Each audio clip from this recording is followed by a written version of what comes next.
When Daiane woke up, the first thing she noticed that the ground was flat and cold. The big cat was in a strange metal object that surrounded her, preventing her from escaping. She finally came to her senses.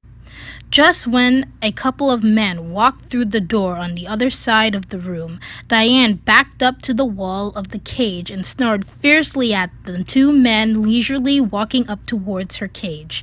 She suddenly moved forward, slashing her paw in the air to warn the men to back off.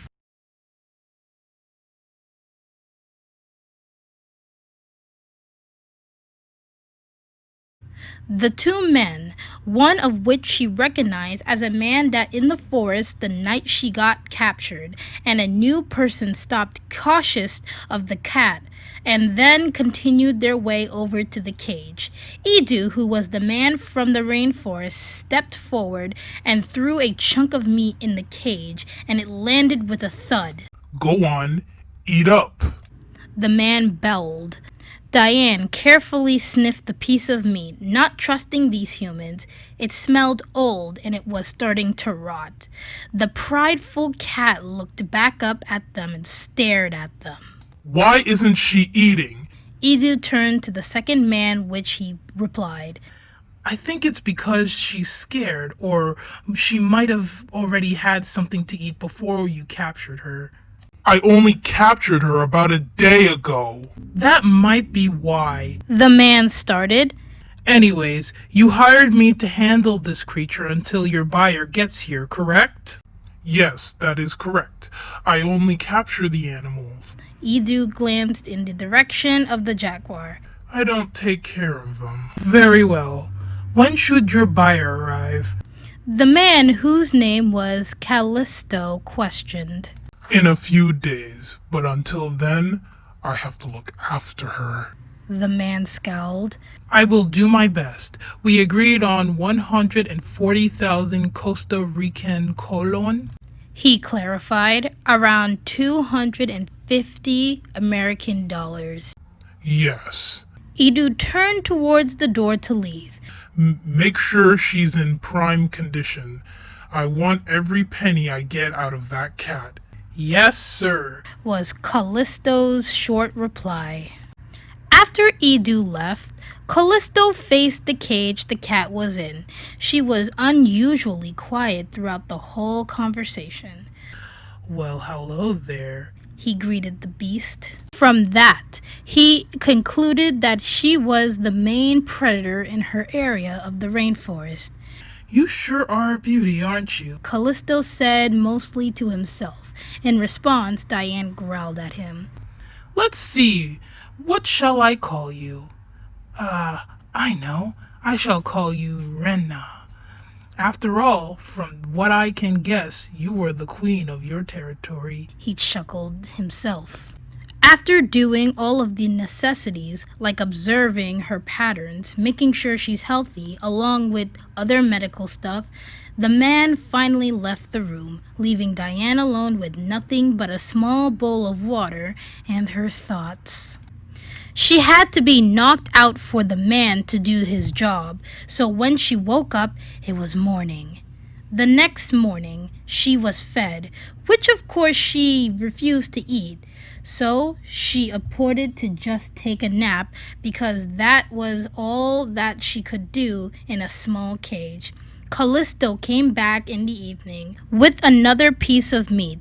This time, though, it was fresh and she was starting to become hungry again. So she sniffed the slab of meat on the ground, and when she felt it was okay, she took a bite out of it. Not long after, she finished the whole thing, which was still small compared to what she was used to eating. When she was done, Callisto shot another tranquilizer at the cat to do his daily checkups. Ch.2 insisted that he do this to make sure nothing was wrong.